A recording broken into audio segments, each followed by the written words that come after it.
Dirt Road Believers and more subs than I've seen. Guess what, Coleman? What? Guess how many Dirt Road Believers we have now? 300. We reached our goal of 300 subs. So keep sharing Dirt Road Believer and keep sharing the love of Christ.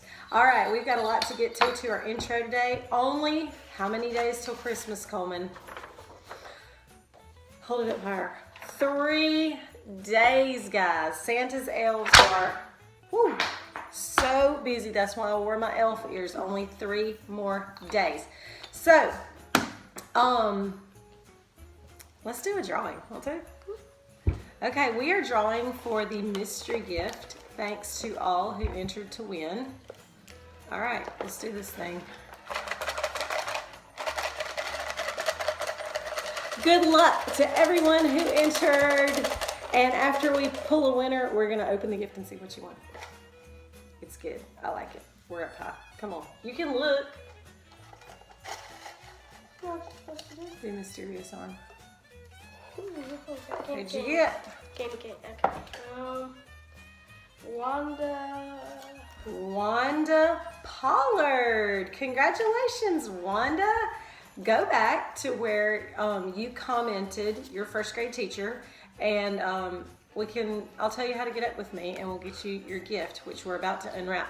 However, I just want to say, y'all commented your first grade teacher, and what a testament to what a difference and how inspirational a teacher can be in your life, because there was one teacher that kept popping up, and her name was Miss Joyce Hogg. She was a wonderful, wonderful first grade teacher and a wonderful lady, and she meant a lot to a lot of people and left a huge impression, along with all the other first grade teachers that you mentioned. Her name just came up a lot. All right, let's see what they won. Unwrap it quickly.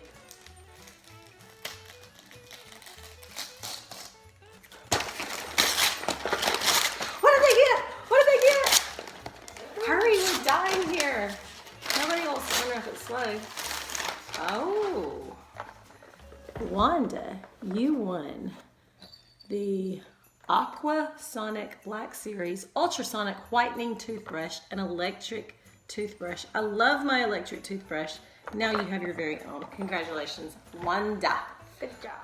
Okay. Now we go to our movie recommendation for today. Our movie recommendation is Santa Claus with Tim Allen. I love that movie. Do you love that one? I haven't even watched it. You have to. You just don't remember it. Santa Claus, and we have a hot cocoa that is going to pair perfectly with today's movie recommendation.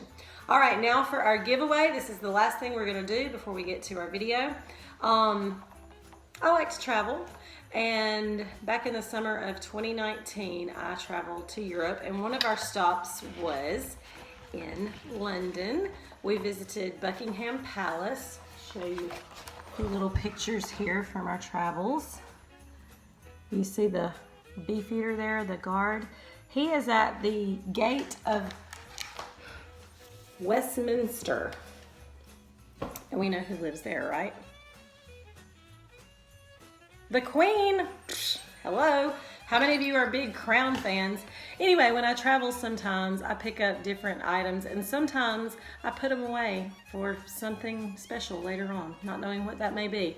Here it is, straight from the Queen's Palace. We have one of her guards. This is an ornament, by the way. Still has the price tag on it. How much was this thing in pounds? In pounds. It was £12.95, darling. Yes. Golly, they gotta be jacked with this thing. 12 pounds. Not 12 pounds. They know what I mean. 12 pounds in money, in the Queen's money. Okay, so if you want to enter to win the Queen's Guard from her palace, bought at her palace, the Royal Collection Trust. What are they going to do to enter? I hadn't even thought about it.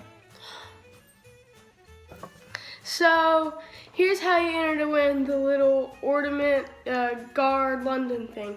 So, all you have to do is simply comment guard.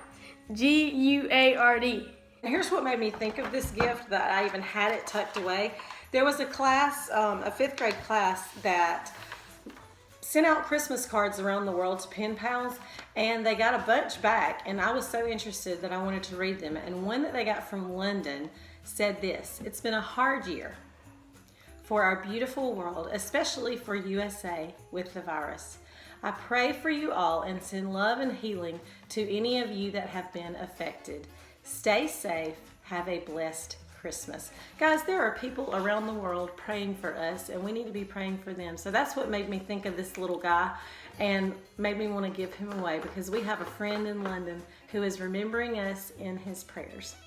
All right, guys, enjoy the video, and I'll see you soon for the devotion.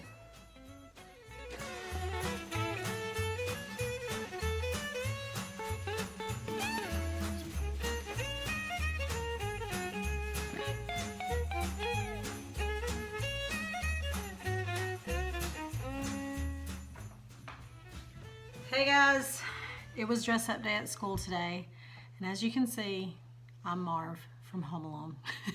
Had to take an iron to the face and everything just for this character, but we had a lot of fun with it, and we're gonna have a lot of fun right now with our signature hot cocoa for the day. Now we know Marv is on the naughty list, okay, but you're on the nice list, and so today we are making ho-ho cocoa. That's right. Only a few days before Santa comes to visit. So we're gonna start. Let me grab my pot off the stove. I've told you this before, but my favorite, or my family's favorite hot cocoa is right on the side of the Hershey's cocoa container. And you make it on the stove top. So I'm gonna scoot this down so you can see. We're just gonna put our warm, creamy hot chocolate in our mug. And I'm excited about this too, because it's been a long day at work. The children are very excited about Santa coming and all the activities. And for this ho-ho cocoa, I just bought a very inexpensive cupcake decorating kit. And that's what we're gonna be using to decorate our cocoa today. It's got Santa's own little picks. It's got some colorful confetti looking stuff, edible confetti. So I'm just gonna get those ready real quick. It's got cute little, all kinds of multicolored candy canes and stuff. All right, so let's start with our whipped cream. Pile it up nice and thick. Ooh, I got a little run over there. I really filled that one up. And of course, we have to have our small. And I think if you're gonna do an over-the-top cocoa, you might as well go all out, because the visual is half the fun when a child sees this. All right, so we're gonna take a large marshmallow and put our ho-ho in there. I love when little kids, they can't say Santa yet, they just see him and they say ho-ho, ho-ho. So sweet. All right, so we've got ho-ho ready to go. We've got our small marshmallows. We're gonna sprinkle our red, white, and green sprinkles, I guess you would call these. They're cute. They've got candy canes and little ornaments. So make this look all Christmassy on top. Guys, I can't believe Santa is gonna be here in just a few days. December has flown by.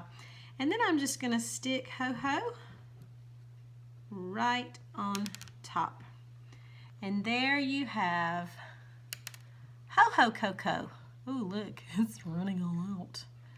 Maybe I filled it a little too. But I hope you enjoy your movie and your hot cocoa. And don't be like Marv. Don't get on the naughty list, okay? Be nice kids.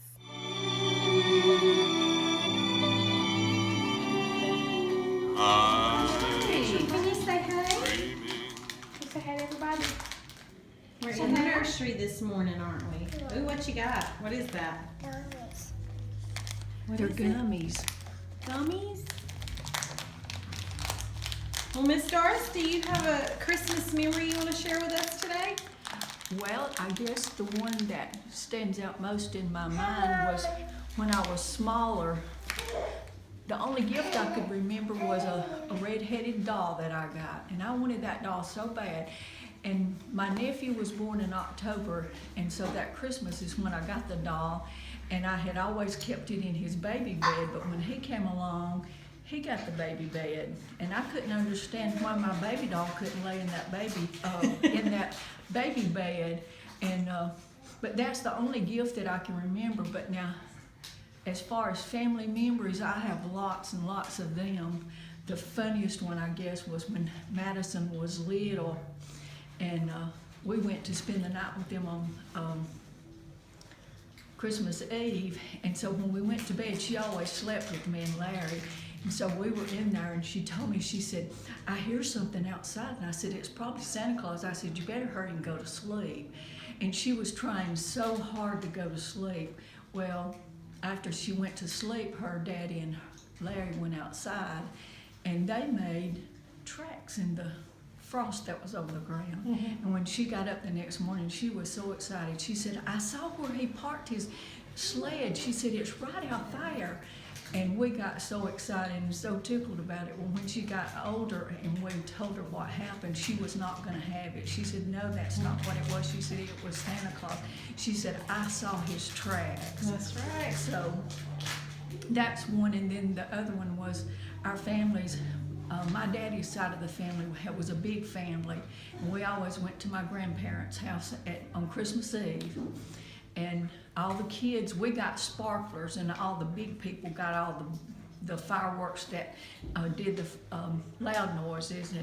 But we always had a good time, and we got to play with our little cousins and stuff. And then when my grandparents passed away, it was like all that stopped. You know, we didn't get those family get-togethers anymore except for reunions. So I missed out a lot on the growing up with my cousins. But when we'd have our reunions, of course, we'd get together. But I remember all the times that we went over there on Christmas Eve. And then my mom and dad, we made a thing with Alpine Church. They have a live nativity, and every year after we quit having our family get together, we would go over there to their live nativity. And my mom and dad really enjoyed that, and Larry and I enjoyed just watching them, you know. So that's all the Christmas memories that I can remember right offhand right now. Well, thank you for sharing. Merry Christmas. Merry Christmas to you. With every Christmas card I write. I'm sitting here by the fire and by the tree today, just thankful to have a chance to be with you and counting my Christmas blessings this year. And one of the blessings that I've experienced is an answer to prayer. In early November, I started asking God for just something new from the Christmas story this year, something maybe I hadn't thought of, or something that might change my perspective of the Christmas story. And so I've really been looking forward to sharing today's devotion with you because I feel like this is part of an answer to that prayer. And have you ever asked yourself the question, why Mary? Why was Mary chosen to be the mother of the Son of God? Why an unwed teenager who must have been completely frightened? Why a young girl who had always been obedient to God, who had always been faithful to the man she was pledged to be married to? Because you know, once she was pregnant, she looked like anything but obedient to God and faithful to Joseph. I think the answer to why Mary is exactly the message that we need at the end of such a difficult year, a year filled with loss. The answer is found in Luke 1:45. Right in the midst of the Christmas story, it says, "Blessed is she who has believed that the Lord would fulfill his promises to her." Mary believed in the unseen. She adored and served a God who she never laid eyes on. She believed beyond what she could see and feel and touch, and I believe it was this kind of faith that opened the door for her to be the mother of Jesus. A baby that she couldn't see or feel, she was only told about by an angel, and she believed. Many struggle with the unseen, especially when it comes to the unborn. Mary didn't need an ultrasound to tell her that there was God-breathed life inside of her. She honored the unseen life within her as much as she honored the one who created that life within her. Mary was a good Jewish girl, and she would have studied the scriptures, and she knew Psalm 22:31, which read, "They will proclaim his righteousness to a people yet unborn." She would have read Exodus 21:22. These were regulations that God provided to the Israelites as they wandered through the desert. Regulations regarding the unborn. It reads, "If men who are fighting hit a pregnant woman and she gives birth prematurely but there's no serious injury, the offender must be fined whatever the woman's husband demands and the court allows. But if there is serious injury, you are to take a life for a life, eye for eye, tooth for tooth, hand for hand, foot for foot, burn for burn, wound for wound, bruise for bruise. A life for a life." On this point, there's no gray area for the believer. The unseen life is valued by God just as much as a productive, full-grown adult life. When Mary visits her cousin Elizabeth, who is also with child, the baby within Elizabeth, who we learn is John the Baptist, leaps for joy in the presence of Jesus. Even the unborn child can recognize when he is in the presence of Jesus and praise God for it. Mary understood that no matter how precious our family and our friends are to us, there's something more certain, more valuable. She was able to grasp the weight of eternity, and by it, she measured everything. Nothing else measured up. In our humanity, we want to cling to what's in front of us. But no matter how tightly we hold on to family, friends, community, careers, if 2020 has taught us nothing else, it's taught us that it's all temporary. It's here today and gone tomorrow. Mary understood this. She had to.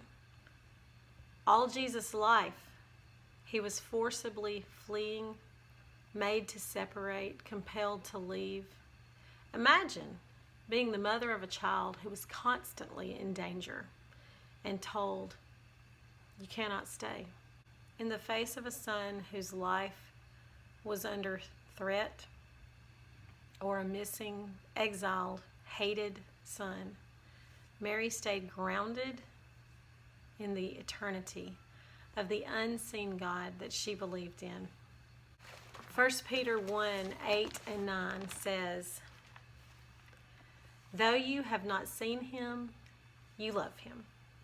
And even though you do not see him now, you believe in him and are filled with an inexpressible and glorious joy, for you are receiving the end result of your faith, the salvation of your souls."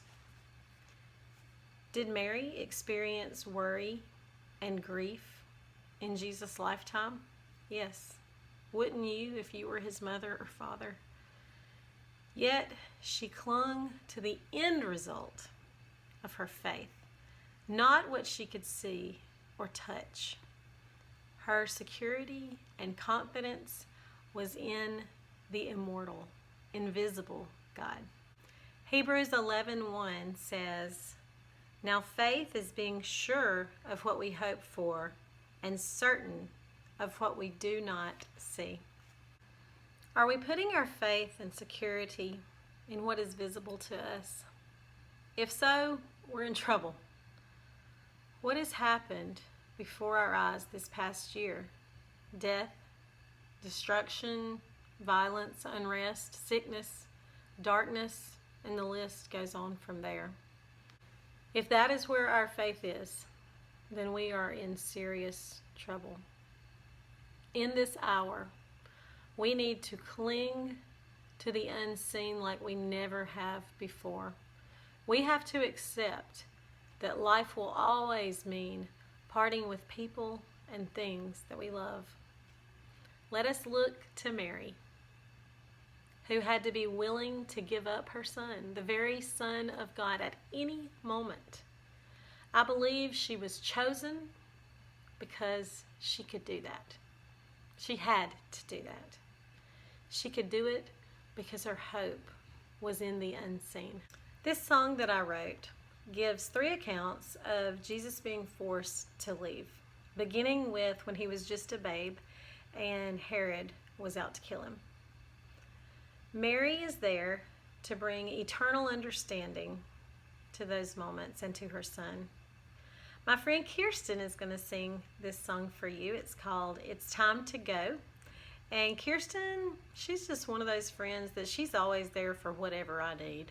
If I need to laugh, if I need to talk, if I need to vent, if I need to create, or just chat, she's always there. So thanks for stopping in to sing for Dirt Road Believers today, Kirsten. And here she is. It's time to go.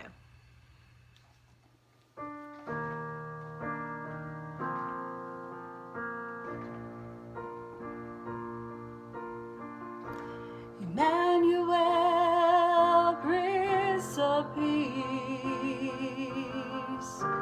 warm upon your mother's cheek. Joseph warned in a dream, danger coming near it seemed. Mary bundled her baby and whispered low, it's time to go, you cannot stay.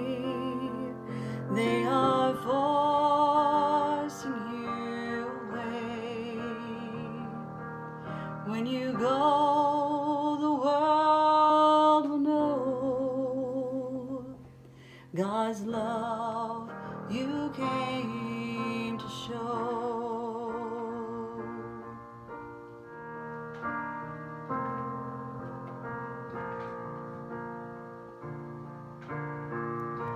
He spoke with wisdom and authority,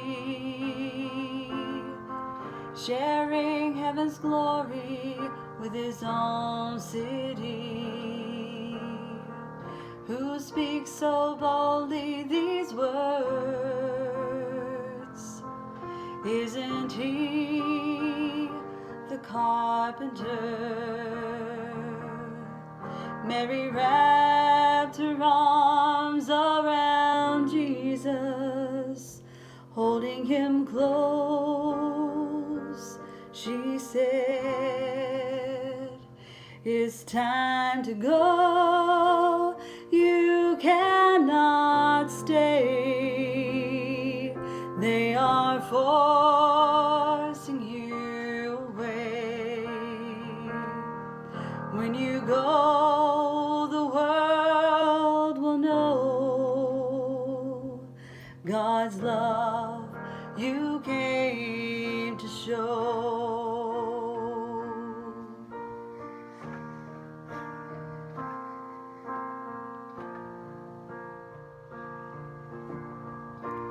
Watching from a distance, Mary witnessed the crowd's resistance. Love came down as her babe. Now she looked on as he got nearer to his grave. Mary looked upon his cross and uttered once more, "It's time to go, you cannot stay.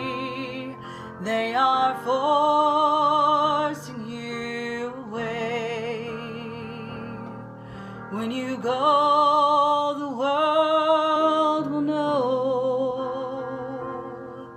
God's love you came to show. When you go, the world will know God's love you came to show." Thank you, Kirsten, for lending your beautiful voice to that song. It really blessed me, and I know it did our Dirt Road believers. Dirt Road believers, we are just a couple of days away from Christmas, and I am wishing you the merriest of Christmases with your family. And until I see you next time, slow down. Take the dirt road, believer.